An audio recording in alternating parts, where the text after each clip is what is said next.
எல்லாருக்கும் வணக்கங்க. My dear parents and students, நான் Sivakarthi. Welcome back to Future Academy. இந்த வீடியோல நான் எத பத்தி சொல்லப் போறேன்னு பார்த்தீங்கன்னா, இந்த ரேண்டம் நம்பர். இப்ப எல்லாருமே ஸ்டூடெண்ட்ஸ் எல்லாருமே கவுன்சிலிங் அப்ளை பண்ணிட்டு இருக்கோம். இன்னைக்கு 5ஆம் தேதிங்க. இன்னையோட ரிஜிஸ்ட்ரேஷன் வந்து டேட் க்ளோஸ் ஆகுதுன்னு எல்லாத்துக்கும் நல்லா தெரியும். யாராவது அப்ளை பண்ணாம இருந்தீங்கன்னா, ப்ராசஸ் பண்ணி முடிச்சிருங்க. டாக்குமெண்ட் அப்லோடுக்கு லாஸ்ட் 6ஆம் தேதி. நாளைக்கு லாஸ்ட் நாள். ஓகே, இது நம்ம எல்லாத்துக்கும் தெரியும். இப்போ நெறைய ஸ்டூடெண்ட்ஸ் கேட்கிற ஒரு கொஸ்டின் என்னன்னு சொல்லிட்டு பார்த்தீங்கன்னா, இதுக்கப்புறம் என்ன ப்ராசஸ் சார் நடக்கும் அப்படின்னு சொல்லிட்டு கேட்கறாங்க.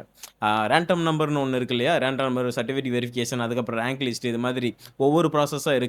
அதுக்கப்புறம் பார்த்தீங்கன்னா, நமக்கு ஷெட்யூல் டேட் வந்து ரிலீஸ் பண்ணுவாங்க. டென்டேட்டிவா நமக்கு ரவுண்ட் 1, ரவுண்ட் 2, ரவுண்ட் 3 இந்த வருஷம் 3 ரவுண்ட் தான் நடக்கும்னு நெனைக்கிறேன். ஆக்சுவலா இதெல்லாம் எப்ப நடக்கும் அப்படிங்கிறது எல்லாமே நமக்கு இனிமே தான் சொல்லுவாங்க. அடுத்த ப்ராசஸ் வந்து இந்த ரேண்டம் நம்பர் சார். இந்த ரேண்டம் நம்பர்னா ஃபர்ஸ்ட் என்ன? என்ன பர்ப்பஸ்? இந்த ரேண்டம் நம்பர வச்சு நம்ம என்ன பண்ண முடியும்? நமக்கு ஏதாவது யூஸ் இருக்கா? எத வச்சு இந்த ரேண்டம் நம்பர் வந்து நமக்கு அரேஞ்ச் பண்ணுவாங்க? இப்படிங்கிற டீட்டெயில் தான் இந்த வீடியோல. இந்த ரேண்டம் நம்பர்னா என்ன அப்படிங்கிறத உங்களுக்கு நான் தெளிவா சொல்லப் போறேன். ஸ்கிப் பண்ணாம கடைசி வரைக்கும் பாருங்க. கண்டிப்பா யூஸ்ஃபுல்லா இருக்கும். உங்க ஃப்ரெண்ட்ஸ்க்கு இந்த வீடியோ ஷேர் பண்ணி வைங்க. இன்ஜினியரிங் கவுன்சிலிங் அப்ளை பண்ணியிருக்கிற எல்லா ஸ்டூடண்ட்ஸ்க்கும் கண்டிப்பா யூஸ்ஃபுல்லா இருக்குங்க. இது மாதிரியான அப்டேட்ஸ்லாம் தெரிஞ்சுக்கணும், ஒவ்வொரு பர்ட்டிகுலர் டீட்டெயில்ஸும் நீங்க தெரிஞ்சுக்கணும்னா என்ன மறக்காம சப்ஸ்கிரைப் பண்ணி ஃபாலோ பண்ணி வச்சுக்கோங்க.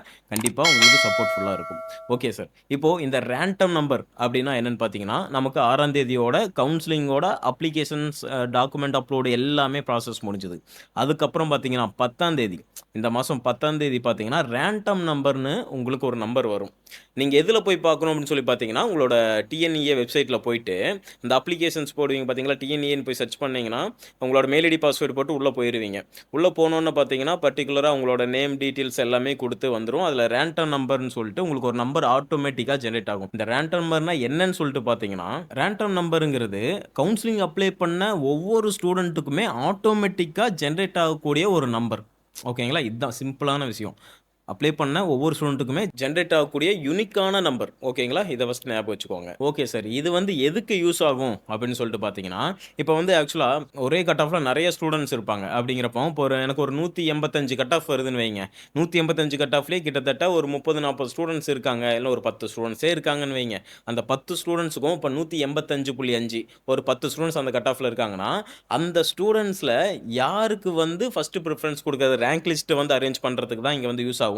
இந்த ரேண்டம் நம்பர்ங்கிறது ஒரு யூனிக்கா ஆட்டோமேட்டிக்கா ஜெனரேட் ஆகுற ஒரு நம்பர். ஓகேங்களா? இதுல வந்து பெரிய யூஸ் ஒண்ணும் பெருசா இருக்காது நெறைய பேர்த்துக்கு.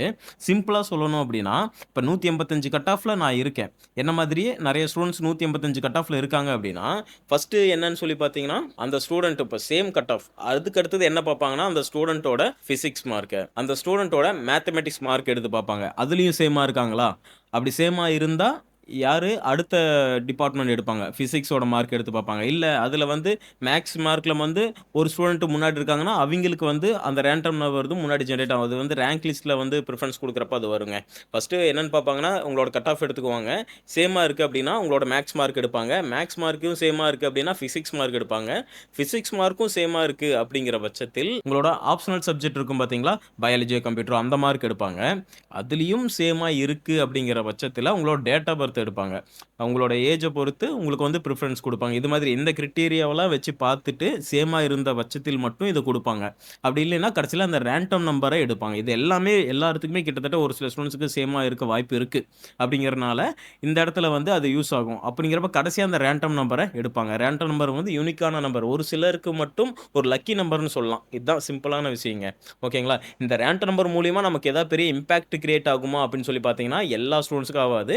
ரேண்டமா இருக்கக்கூடிய ஒரு யூனிக்கான நம்பர் அப்படிங்கிறத மட்டும் ஞாபகம் வச்சுக்கோங்க. இதுல நீங்க சிம்பிளா தெரிஞ்சுக்கிற ஒரு விஷயம் என்னன்னு பார்த்தீங்கன்னா, இந்த ரேண்டம் நம்பர்ங்கிறது நம்ம செலக்ட் பண்ற ஒரு விஷயம் கிடையாது. ஆட்டோமேட்டிக்கா ஜெனரேட் ஆகுற ஒரு விஷயம். சரிங்களா? ரேங்கிங் வந்து ரிலீஸ் பண்றப்போ, அதுக்கு ரேங்கிங் ரிலீஸ் பண்றதுல ஒரு டை பிரேக்கிங்கா இருக்கிறதுக்காக யூஸ் பண்ற ஒரு விஷயம். ஏன்னா டை பிரேக்கிங் அப்படிங்கிறது பார்த்தீங்கன்னா, ஒரே நேம்ல இல்ல ஆக்சுவலா ஒரே கட் ஆஃப்ல பார்த்தீங்கன்னா, ஒரு நெறைய ஸ்டூடண்ட்ஸ் இருப்பாங்க. அதே மாரி முன்ன சொன்னேன் பார்த்தீங்களா? ஒரே மார்க்ல இருப்பாங்க. அவைங்களலாம் அரேஞ்ச் பண்ணி, அவைங்களுக்கு யாருக்கு ஃபர்ஸ்ட் பிரிஃபரன்ஸ் குடுக்கலாம் அப்படிங்கிறத எடுக்கிறதுக்கு தான் இந்த ரேண்டம் நம்பர் வந்து மேஜர்லி வந்து வொர்க் ஆகுதுன்னு சொல்லலாம். ஓகேங்க. சிம்பிளா சொல்லப்போனா, இதுதான் இந்த ரேண்டம் நம்பர் அப்படிங்கிற விஷயத்தோட எக்ஸ்ப்ளனேஷன். உங்களுக்கு கண்டிப்பா யூஸ்ஃபுல்லா புரிஞ்சிருக்கும்னு நெனைக்கிறேன். அடுத்தது வந்து நம்ம சர்டிஃபிகேட் வெரிஃபிகேஷன்ஸ்ல வந்து என்னென்ன ப்ராசஸ்லாம் பண்ணுவாங்க அப்படிங்கிறத உங்களுக்கு நான் கிளியர் கட்டா நெக்ஸ்ட் வீடியோல எக்ஸ்ப்ளைன் பண்றேன். இந்த வீடியோவ கடைசி வரைக்கும் பார்த்துருந்தீங்கன்னா, இந்த வீடியோக்கு லைக் பண்ணி உங்க ஃப்ரெண்ட்ஸ்க்கும் ஷேர் பண்ணி வைங்க. கண்டிப்பா யூஸ்ஃபுல்லா இருக்கும்னு நெனைக்கிறேன். தேங்க் யூ ஃபார் வாட்சிங்.